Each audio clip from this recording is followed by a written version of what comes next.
69वां प्रकरण। यूके में सनातन संस्कृति परिषद की स्थापना। प्रथम प्रवास में ही यूके में गुरुदेव के कार्यक्रमों की सर्वत्र धूम मच गई।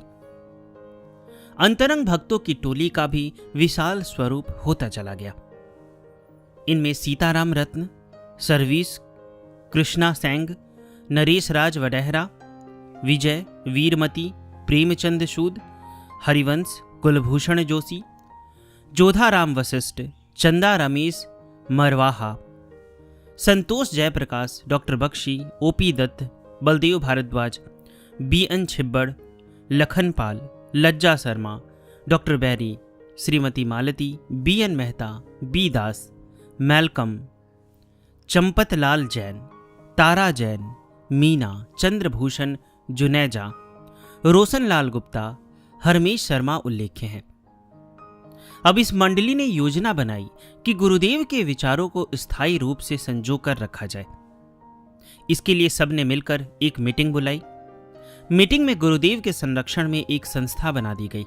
इस संस्था का नाम रखा गया सनातन संस्कृति परिषद। इस मीटिंग में निम्न प्रस्ताव पारित किए गए। गुरुदेव के विचारों से संबंधित एक मासिक पत्रिका का संचालन किया जाए। इस पत्रिका की सामग्री हिंदी तथा अंग्रेजी दोनों भाषाओं में हो। भारत में गुरुदेव द्वारा संचालित भारतीय संस्कृति सेवा संघ से संबंध स्थापित करके पत्रिका की प्रिंटिंग वहीं भारत में की जाए। यूके से एचएस जोशी संपादक के रूप में और सह संपादक जेएम कौशल नियुक्त किए गए। भारत में स्वामी विश्व भारती जी को संपादिका के रूप में स्वीकार किया गया।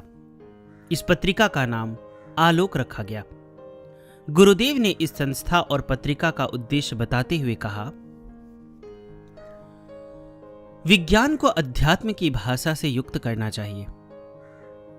जगत में आनंद की अभिव्यक्ति के लिए चितात्मक ज्ञान का प्रकाश परमावश्यक है। ज्ञान चेतन का धर्म होने से नित्य तथा सनातन है। संस्कृति के अन्वेषक ऋषियों ने ज्ञान को अपौरुषेयी माना है। अतः सनातन संस्कृति परिषद का प्रयोजन ज्ञानालोक के द्वारा सच्चिदानंद घन को सर्वत्र फैलाना है। जून 1973 में आलोक नामक पत्रिका का प्रथम अंक प्रकाशित किया गया। मानस चतुर्शती के उपलक्ष्य में तुलसी विशेषांक भी निकाला गया, परंतु आलोक पत्रिका के रजिस्ट्रेशन के समय जब यह पता चला कि आलोक नाम से भारत में एक अन्य पत्रिका भी प्रकाशित हो रही है, तो आलोक का नाम दिव्यालोक में रूपांतरित कर दिया गया, जो आज भी इसी नाम से प्रकाशित हो रही है। इसके साथ ही इस मीटिंग में यह विचार भी किया गया कि भारत में एक ऐसा स्थायी स्थान भी होना चाहिए जहां पर यूके तथा अन्य स्थानों के जिज्ञासु साधक रहकर गुरुदेव के सानिध्य में ध्यान साधना कर सके। गुरुदेव को यूके का 6 महीने का वीजा मिला था, परंतु भक्तों ने उसे 11 महीने में परिवर्तित करवा लिया। अब सनातन संस्कृति परिषद के अंतर्गत यूके में विभिन्न प्रकार से कार्य किए जाने लगे। 70वां प्रकरण। भूली बिसरी यादें। यूके के फिजाओं में आज भी एक महायोगी की बहुत सी ऐसी बातें बिखरी पड़ी है जो भूली बिसरी यादों की तरह धूमिल सी तो है, परंतु मिटी नहीं है। काल चक्र की कलना में इतिहास सदैव जीवित रहता है। सुंदर भविष्य के निर्माण हेतु वर्तमान को संवारने में आदर्श युक्त इतिहास की सार्थकता सिद्ध होती है। प्रथम प्रवास में ही यूके की ऐतिहासिक पृष्ठभूमि पर गुरुदेव ने कुछ ऐसा अंकित कर दिया जिसने वहां की संस्कृति सभ्यता को एक आध्यात्मिक आधार दे दिया। उन दिनों बर्मिंघम के सभी स्कूलों में धार्मिक शिक्षा एक अनिवार्य विषय था, जिसमें केवल ईसाई धर्म का सिलेबस पढ़ाया जाता था। सरकार ने प्रवासियों की भी मांग पर भारतीय विद्यार्थियों के लिए हिंदू धर्म को पढ़ाने की योजना बनाई। हिंदू धर्म के संपूर्ण अंगों से संबंधित एक समुचित सिलेबस तैयार करने के लिए वहां के शिक्षा विभाग में किसी विशेषज्ञ के सहयोग की मांग हुई। भारत से आए अपूर्व विद्वान ब्रह्मर्षि विश्वात्मा बावरा जी महाराज की प्रखर प्रज्ञा की चहुं ओर व्याप्त ख्याति से चमत्कृत हो वहां के शिक्षा विभाग के मुख्याधिकारी मिस्टर नाइट ने आपसे मिलने की इच्छा प्रकट की।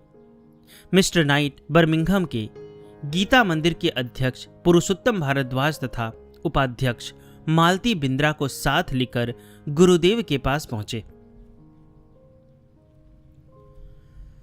यह 24 जुलाई 1973 का दिन था। मिस्टर नाइट ने अपना बनाया हुआ आधा अधूरा सिलेबस गुरुदेव को दिखाया। पढ़ने के पश्चात आपने उसमें आमूल परिवर्तन करके कई दिनों के प्रयत्न से एक नया सिलेबस तैयार किया। आपने वैदिक सनातन धर्म के मौलिक सिद्धांतों को उनके विभिन्न मूल्यवान अंगों के साथ इस सिलेबस में समाहित किया।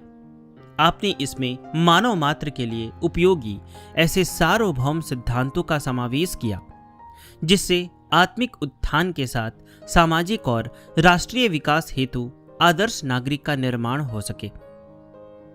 यूके के भौतिक जगत के चकाचौंध से दिग्भ्रांत बच्चों को इस सिलेबस के द्वारा नव दिशा प्रदान करते हुए गुरुदेव को आत्मतृप्ति का अनुभव हुआ। आपके शब्दों में, यूके के सभी कार्यों में ऐसा यह कार्य सबसे अधिक महत्व रखता है। मुझे प्रसन्नता है कि मैंने बर्मिंघम के स्कूलों में बच्चों को धर्म शिक्षा के रूप में जो सिलेबस दिया है उससे उन्हें वास्तविक धर्म के विषय में संक्षिप्त किंतु समुचित जानकारी प्राप्त होगी। यह अनेक वर्षों तक हमारे बच्चों को वैदिक सनातन धर्म की गरिमा का बोध कराता रहेगा। इसके अतिरिक्त बहुत सी ऐसी यादें भी हैं जो उल्लेखनीय हैं। उन दिनों नरेश वडेहरा का घर दिन रात भक्तों की भीड़ से भरा रहता था। गुरुदेव का स्वभाव था कि वह अकेले भोजन नहीं करते थे। आप प्रातः केवल दूध और 2 केले लेते, सायंकाल 4 बजे के करीब दिन में एक बार भोजन करते।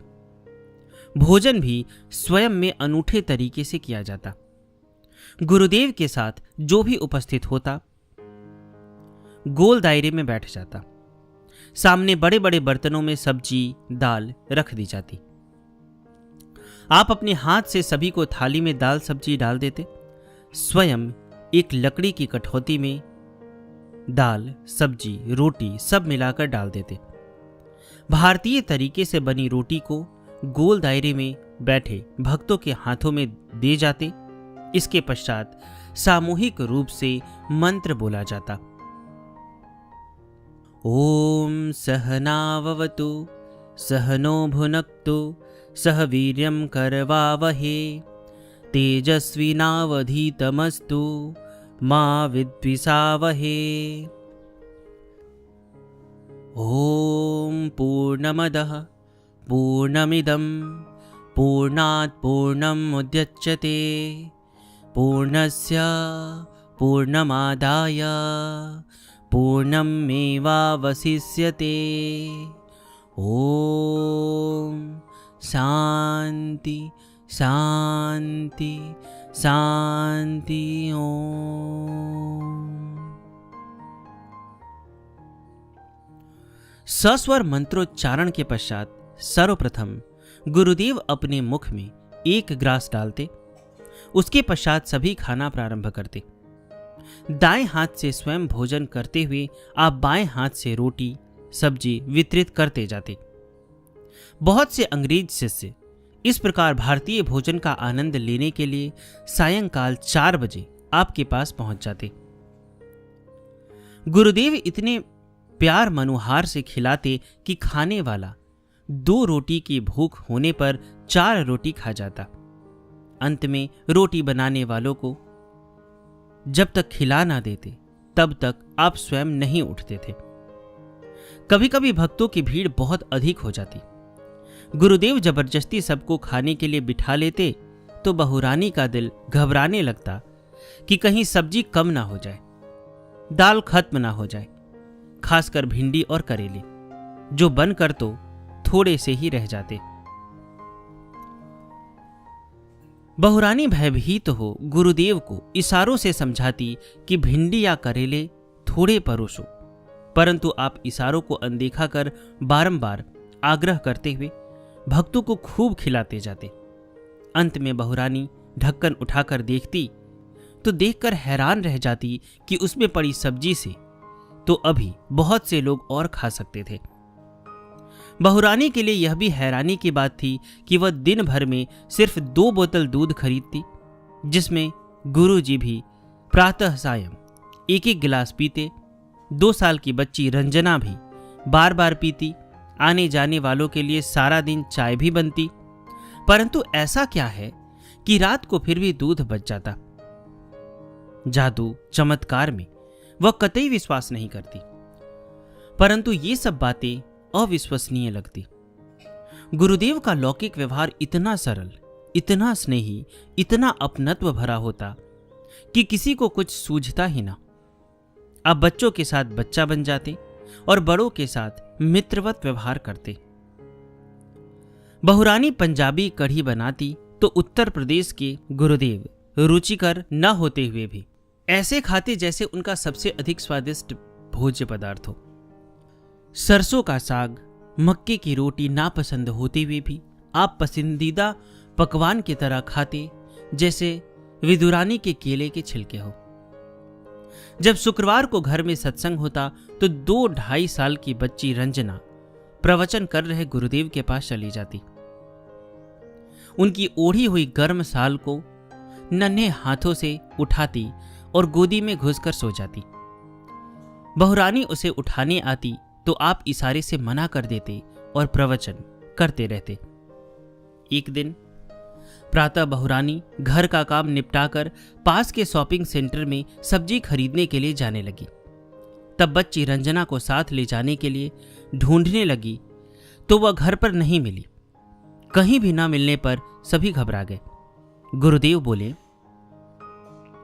घबराओ नहीं, यहीं कहीं होगी, मिल जाएगी। आपके कहने पर कुछ चिंतित सी बहुरानी घर से बाहर निकलकर सड़क पार कर जो ही सब्जी वालों की दुकान पर पहुंची तो देखा बच्ची दुकानदार के पास खड़ी है। हाथ में छोटी सी खिलौना टोकरी है। दुकानदार ने बताया, यह अकेली ही आ गई और कहने लगी, स्वामी जी 2 बनाना दे दो, स्वामी जी के लिए 2 केले दे दो।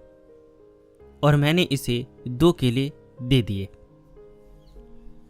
बहुरानी ने उसे गोदी में उठा लिया और सोचने लगी कि इतनी छोटी सी बच्ची भी गुरुदेव को इतना प्यार करती है कि उसे यह पता है कि स्वामी जी प्रातः दूध के साथ 2 केले लेते हैं और आज घर पर एक भी केला नहीं था। हैरानी की बात तो यह थी कि इतनी चौड़ी सड़क पार करके यह 2.5 साल की बच्ची यहां तक कैसे पहुंची। आध्यात्मिक प्रेम की अलौकिक तरंगें इतनी सूक्ष्म गति से वायुमंडल में तैरती है कि कब स्पर्श में आए व्यक्ति को सराबोर कर दे, कुछ कह नहीं सकते। वह व्यक्ति बूढ़ा हो, युवा हो या बच्चा, यहां तक कि पशु पक्षियों, पेड़ पौधों को भी इन तरंगों के अमिट प्रभाव में आते देखा गया है। भक्तों के द्वारा गुरुदेव का 6 महीने का वीजा तो बढ़वा लिया गया था। प्रसन्नता के साथ साथ नरेश वडेहरा के लिए एक चिंतनीय विषय यह हो गया कि जहां वह नौकरी करते थे उसकी समय सीमा समाप्त होने को थी। अतः यह दंपत्ति चिंतातुर था। पति पत्नी भूल गए कि संकल्प सिद्ध महायोगी गुरुदेव दुख निवारण हेतु उनके अंग संग हैं। समाचार पत्र में निकली अनेक कंपनियों की नौकरी में से एक पर इशारा करके गुरुदेव ने नरेश जी को कहा, बेटा इस कंपनी में फॉर्म भर दो। जब फॉर्म भर दिया गया तो संत शिरोमणि की सरलता ही कहेंगे कि सैर करने के बहाने बहुरानी को साथ ले आप स्वयं लेटर बॉक्स तक गए। लिफाफा अपने हाथों से बॉक्स में डाला। परिणामतः नरेश जी को उसी कंपनी में नौकरी मिल गई। अच्छे वेतन के साथ कार आदि की सुविधा भी मिली।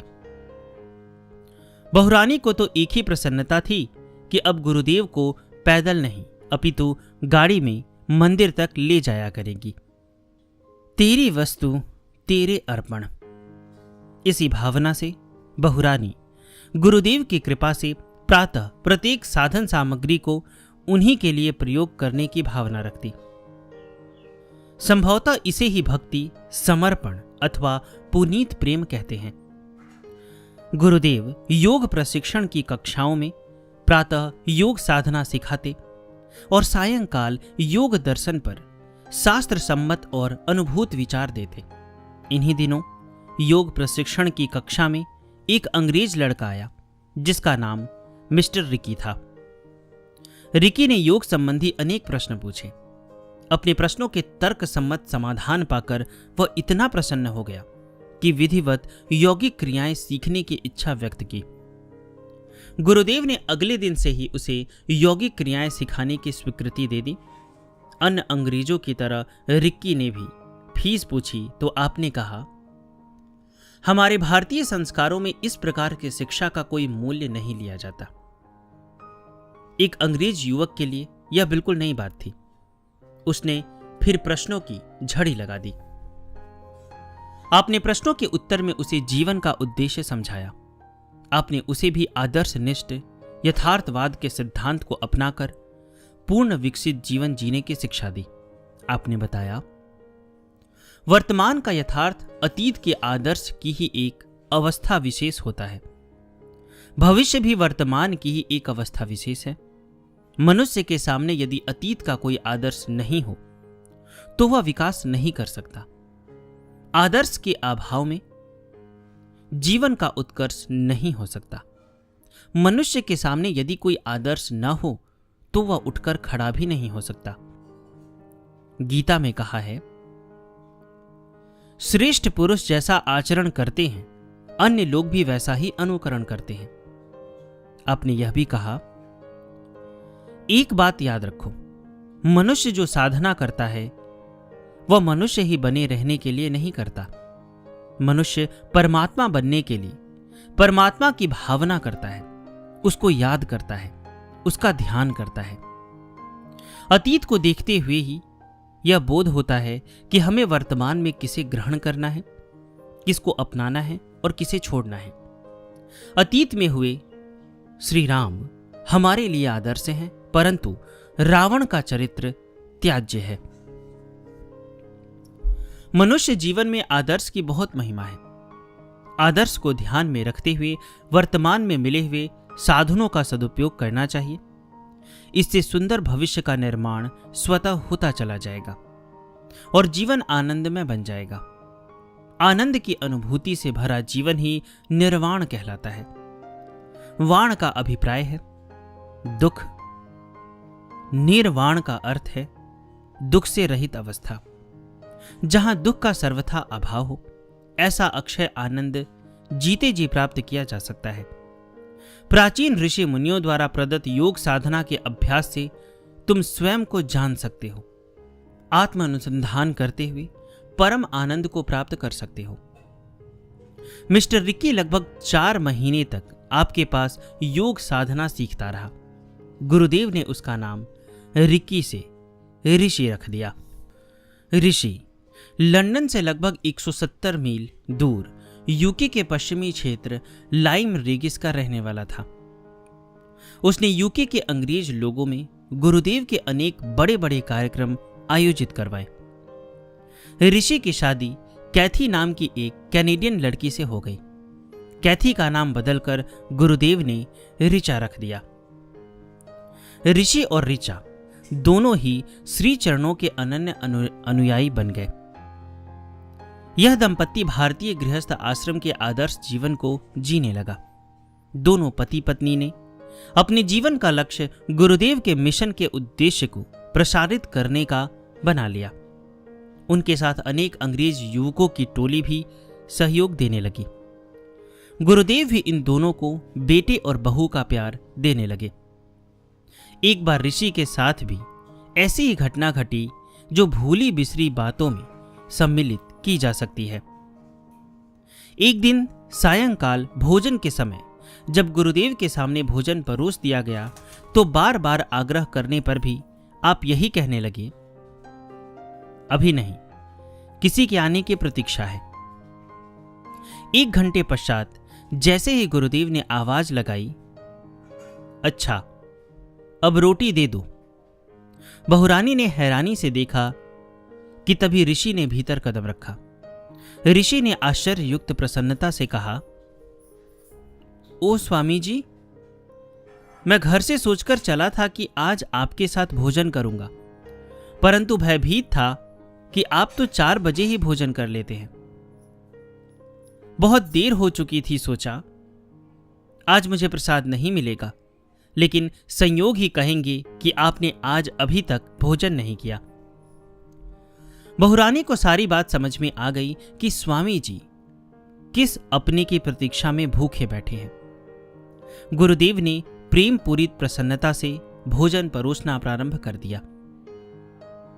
इसके अतिरिक्त सन 1979 में यूके प्रवास काल में एक अद्भुत घटना घटी, जिसमें गुरु शिष्य संबंधों की निरंतरता प्रमाणित होती है। लंदन में गुरुदेव का एक अंग्रेज शिष्य डॉक्टर बेरी अपने निवास स्थान पर धर्म विषयक क्लास लगाता था, जिसमें बहुत से अंग्रेज भाग लेते थे। एक दिन उसने आग्रह किया कि गुरुदेव उसकी क्लास में व्याख्यान दे। आपने कुछ गहरे सोचते हुए कहा, जरूर आऊंगा। मैं स्वयं तुम्हारे यहां आना चाहता हूं। मैं सोच रहा हूं शायद वहां मेरा एक शिष्य होगा, वह मुझे मिलेगा। डॉक्टर हैरान हो बोला, अच्छा तो आप अवश्य आए। बुधवार का दिन था। निश्चित समय पर गुरुदेव ने वहां जाकर प्रवचन दिया। जब व्याख्यान देकर आप गाड़ी में बैठकर वापस आ रहे थे तो रास्ते में डॉक्टर ने आपसे पूछा, स्वामी जी, आप कह रहे थे कि आपको मेरे यहां आपका कोई शिष्य मिलेगा, मिल गया क्या? हां, मिल गया। कौन? आपने बताया नहीं। वह कल सवेरे आएगा। क्या उसने आपसे कहा कल आने को? मैं तो आपके साथ साथ रहा, आपने किसी से भी कोई बात नहीं की। गुरुदेव केवल मात्र मुस्कुरा दिए। डॉक्टर ने कौतूहल से फिर पूछा, स्वामी जी, वह कितने बजे आएगा? यही 8-9 बजे के करीब आ जाएगा। तो मैं भी आ जाऊं उस समय, देखूं वह कौन है। हाँ हाँ, आ जाना। डॉक्टर बेरी गुरुदेव को छोड़कर वापस चला गया। घर पहुंचते ही डॉक्टर को एक फोन आया। यह जो स्वामी जी व्याख्यान देने आए थे, वह कहां रहते हैं?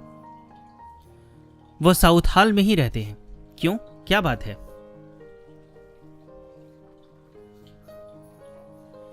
मैं उन्हें मिलना चाहता हूं, मेरे पास ही आ जाना।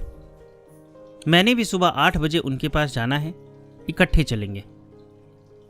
दूसरे दिन दोनों सुबह 9 बजे स्वामी जी के पास पहुंच गए। गुरुदेव ने डॉक्टर के साथ आए उस अजनबी व्यक्ति को कहा, अच्छा तुम आ गए। वह कुछ समझा नहीं। अब डॉक्टर ने हैरानी से इधर उधर देखा और पूछा, स्वामी जी, जिसके बारे में कल आप बता रहे थे, वह यहां आ गया है क्या? हां। वह इधर उधर देखने लगा और पूछा, कहां? तुम्हारे साथ। डॉक्टर हैरानी से कभी उस व्यक्ति को तो कभी गुरुदेव को देखने लगा और देखता ही रह गया। वह व्यक्ति, जिसका नाम मैल्कम हैरिसन था, गुरुदेव का अनन्य शिष्य बन गया। पूर्व जन्म की प्रगाढ़ प्रीति और आध्यात्मिक संस्कार ही कहेंगे कि वह श्री चरणों में समर्पित हो गया। मैल्कम, ऋषि और ऋचा ने बहुत से योग शिविरों का आयोजन किया, जिससे अंग्रेज समुदाय खूब लाभान्वित हुआ। इस दंपत्ति ने गुरुदेव को अपने घर पर कुछ दिन रहने का आमंत्रण भी दिया। आपने आगामी वर्ष यूके के दूसरे प्रवास में अवश्यमेव आने का वचन दिया।